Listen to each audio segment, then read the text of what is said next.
The next season is a special 3-day season that we call the Sacred Triduum. Triduum meaning 3 days. For Jewish people, the Passover celebrates God's deliverance of His people from slavery in Egypt. The followers of Jesus proclaim His deliverance in His life, passion, death, and resurrection. Through Jesus' sacrifice, the chains of sin are broken, and we have salvation through a life in Him. So the Sacred Triduum, and anymore I kind of equate it to the Super Bowl. I just get so excited as we do this journey and we get closer and closer to Holy Week and celebrating these scriptures. It just builds me up. It begins with the evening Mass of the Lord's Supper on Holy Thursday. And at that Mass is when you'll see, and if you've been to Holy Thursday Mass before, the priest actually washes the feet of people in the congregation just like Jesus washed the feet. In John's Gospel, Jesus washes the feet of the disciples and says that he has to do this because He came to serve, not to be served. And then Good Friday, the day that Jesus is crucified, Good Friday is the only day of the year when Mass is not celebrated.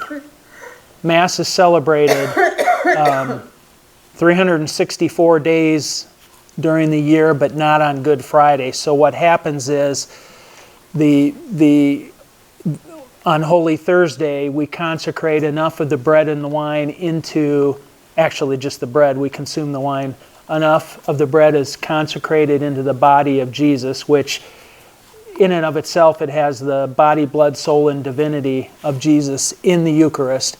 Enough is consecrated so that we will have enough to do a communion service on Good Friday, and also at Good Friday we'll venerate the cross in acknowledgement of what Jesus did for us by being crucified and dying on the cross for us. But it's the only day of the year where there isn't a full Mass. And what's neat, and someone pointed out, because of how the time, and as you travel around the world, the time changes, and it's already tomorrow in some parts of the world, I believe, by now. And if you think about that Mass is celebrated every day, everywhere in the world. In theory, just about at any moment in time, Mass is going on somewhere in the world. That's a pretty cool thing to think about. That sacrifice, the celebration of Jesus' sacrifice through the Mass, is happening at just about any time during the year.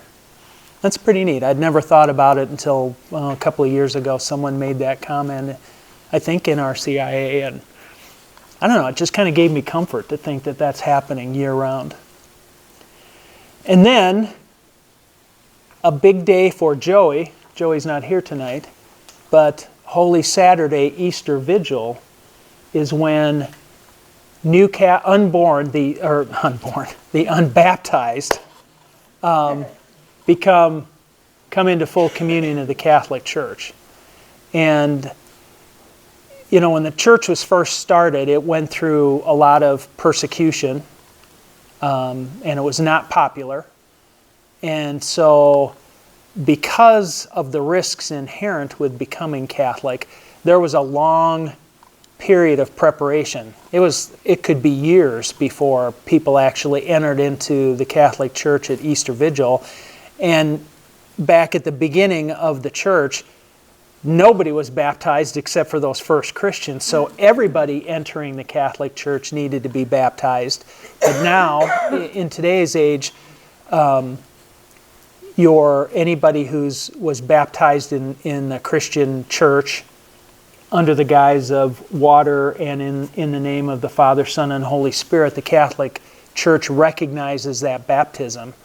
And so, which is why, this whole process is kind of modified, and for some, it's really more becoming Catholic than RCIA, which is the right to bring the unbaptized into the church. But Holy Saturday, Easter Vigil, is the celebration where the unbaptized become part of the Catholic Church, and the color turns white. I didn't mention, I think we mentioned that earlier, but on Holy Thursday and Good Friday you'll see red vestments, but on Easter Vigil the colors turn to white.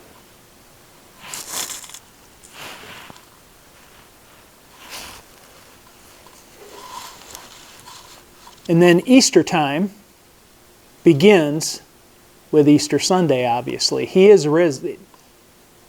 And Father Ray will chant that. He is risen, and he'll be looking for us to respond. He is risen indeed. We believe it, we live it. And all through Easter time, the color will be white. And so our fourth holy day of obligation is Easter Sunday, or if you go to the Easter Vigil Mass the night before, that counts. But the fourth holy day of obligation is Easter Sunday. And there are such cool readings during the time there when we get the opportunity to read the story of Jesus walking on the road to Emmaus. I always get that, and I feel like one of the two idiots that don't realize it's Jesus until the breaking of the bread and then he disappears. But I love the gospel reading of the road to Emmaus. And so Easter time actually runs for about 50 days and takes us all the way to Pentecost.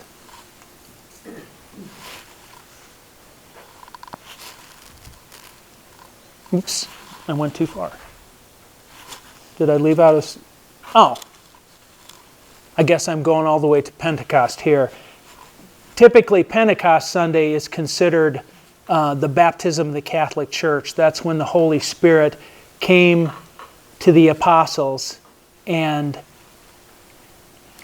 gave in them the fire to go out and do what Jesus had requested of them, go and make disciples of all nations. But they still, even though they'd experienced Jesus for 3 years and they saw his ascension into heaven, Jesus had promised them an advocate to come. And when the Holy Spirit came to them on Pentecost, that's when their mission actually took flight. So from Easter to Pentecost, we celebrate. You'll see the vestments are white through that whole season.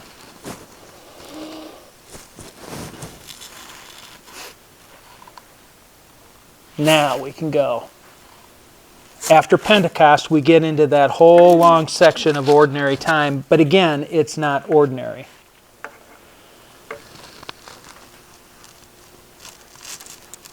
Oh, I messed up. There is one, the fifth holy day of the church year falls in the Easter season, and I missed that. That's the one thing that I missed before we get into, we're into ordinary time on the slide.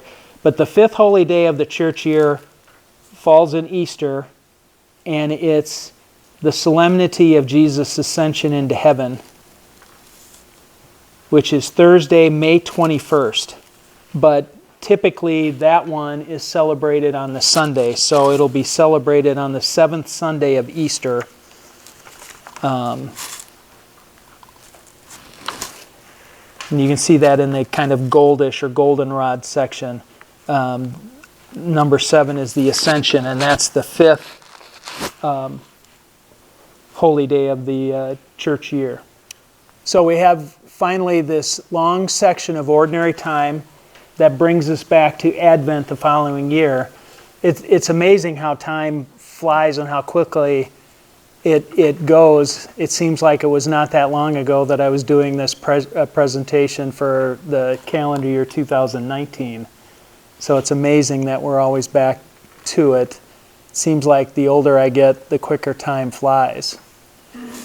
But there are a couple of holy days celebrated during ordinary times. The first is Saturday, August 15th, and that's the solemnity of the Assumption of the Blessed Virgin Mary, because we believe that Mary was assumed bodily into heaven, and that's celebrated on August 15th. And then the last of the holy days that we celebrate, we just actually celebrated it not too long ago. Thank you. All Saints' Day. That's the last of the holy days. But I've got kind of a trick question in here. We talked about the holy days of obligation, but I didn't talk about a bunch of holy days. Can anybody guess what those are? Pardon me? Sundays. Really? And again, it's not an obligation like, oh, we need to do this. Really, if we believe that there's an all-powerful God that created us, gave us life, and loves us no matter what, it seems like a small token of appreciation to go one day a week to celebrate on Sundays for Him. So Sundays in the Catholic Church are really holy days of obligation. If you can't make it to Mass on a Sunday and there's a really good reason, that is probably not a sin. If you just decide, nah, I don't feel like going, I'm tired, the kids were up all night, and you purposely chose not to, or in my case when I was young, maybe I was out drinking too much the Saturday night for whatever reason, and you purposely choose not to go, that might be something that you want to talk about in reconciliation. Because really, Sundays are a day that are God's day and our day to show to Him that we appreciate everything He's done for us.